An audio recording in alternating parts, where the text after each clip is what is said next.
Angelina, a life of love, strength, and connection. Content for the narrative was provided by Paco and Mariacarla. Angelina's story begins in Pietradafusi, a small rural village in Avellino, where life was simple, demanding, and rooted in family. Her parents, Matilda and Luigi, were tenant farmers working tobacco fields and vineyards. It was not an easy life, but was filled with warmth from the many uncles, aunts, and cousins who surrounded her. As a little girl, she walked miles to school and helped on the land, learning resilience in the quiet rhythm of rural life. One childhood moment became family legend. She fell beneath an ox cart and somehow emerged without a scratch. It felt like life had already decided she was meant for more. But the world was changing. Small farms could no longer support large families, and relatives left for America and Venezuela. Then her father fell ill, and the doctor insisted he leave farm labor. The family moved to Naples, a dramatic shift from countryside to city. In Naples, Angelina witnessed her mother's extraordinary compassion.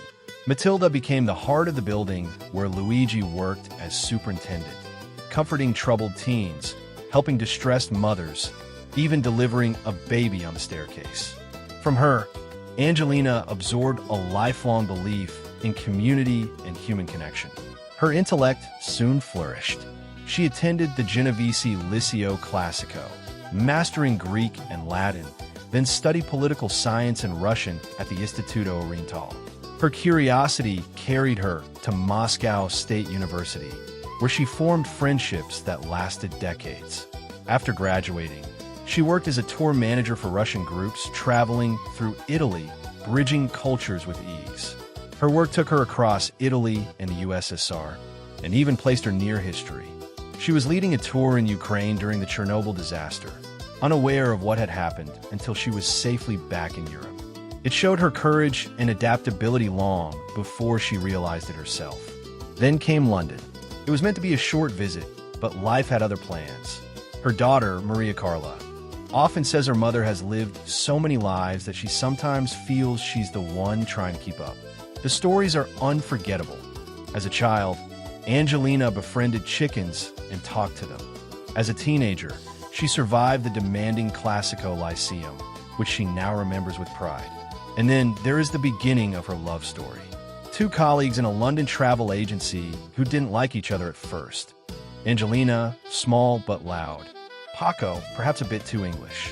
Until one day he offered her a lychee fruit, and everything changed. That, Mariacarla says, is her mother. Surprising, unpredictable, impossible not to love. Angelina and Paco married in 1986, moved to Cambridge, Massachusetts, and built a life filled with reinvention and adventure. She spent more than a decade at BBC World Service, returned to her studies, pursued criminology, and passed a notoriously difficult exam to earn her interpreter's license. Her name even appears in BBC archives as a contributor and co-producer on a feature about the Sicilian Mafia, proof of her sharp, fearless mind. Yet for someone who has lived such a rich life, little of it exists online. And that feels right. Her story has always been written in people, in the friendships she builds and the communities she shapes, from Naples to London to Cambridge and beyond.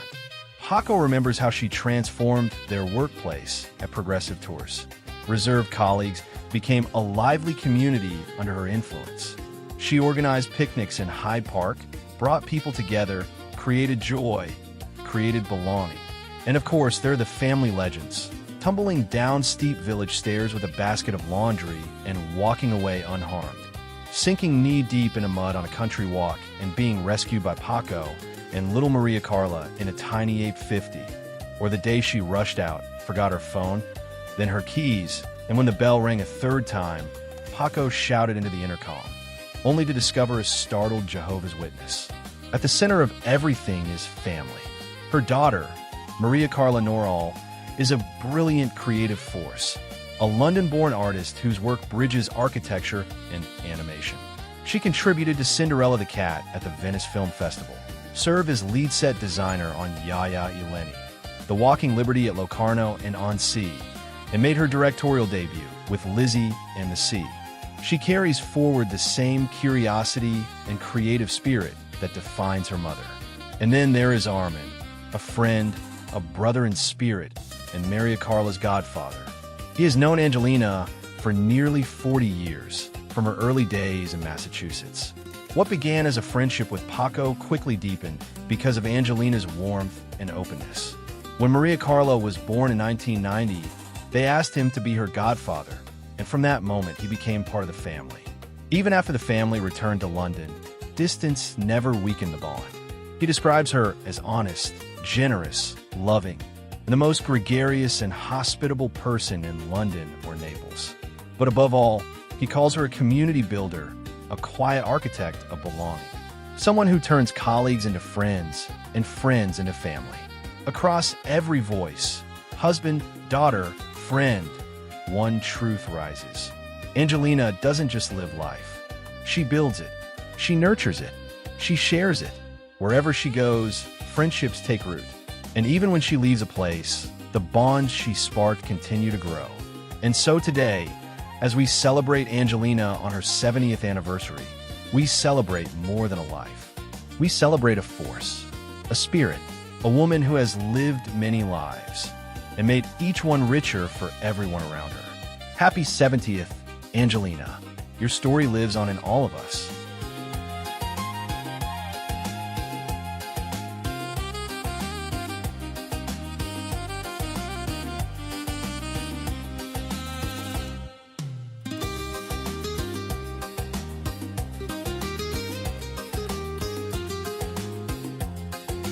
A poem to Angelina on her 70th anniversary. In Pietradafusi's fields where vines and tobacco grew, young Angelina walked miles neath skies of rural blue, with Matilda and Luigi guiding with love so deep and wide. Through toil and humble days, they stood forever by her side. An ox cart passed above her, yet she rose without a scar, a miracle remembered like a bright and distant star. From village paths to Naples' lively, crowded embrace, she carried warmth and kindness into every shifting place. At Liceo Genovese, she learned the ancient tongues of old, Greek and Latin shaping thoughts both curious and bold. Then eastward to Moscow State University, her eager spirit flew, where lifelong friends were formed and widening visions grew. Through tours and tales of nations, through history's sweeping tide, she stood near Chernobyl disaster, yet returned with strength and pride. At BBC World Service, her voice and mind would shine, a seeker of all knowledge across each space and time. Then London wrote a chapter no one could foresee, where Paco met Angelina, though not in harmony. A single lychee offered turned distance into flame, and love, both fierce and playful, forever changed its name. Together build a life that crossed each sea and shore, to Cambridge dreams and stories, and friendships evermore. Through laughter, mud, and missteps, through every twist and fall, she rose with grace and humor, the heart that held them all. And then came radiant Mariacarla Noral, a light so vivid, rare, a child of art and vision, with her mother's soulful care. From architecture's order to animated skies, she builds entire worlds where imagination flies. At Mad Entertainment, her visions found their voice. In Cinderella the Cat, she helped the world rejoice. With Yaya Eleni, The Walking Liberty, she shaped both dream and art. And Lizzie and the Sea revealed her storyteller's heart. Oh, Angelina, 70 years, yet ever just begun. A weaver of all souls, a bright, unsetting sun. Through Paco, through Mariacarla, through all whose lives you call, you build not just a family, but a home within us all, with love from family, relatives, and friends from all over the world.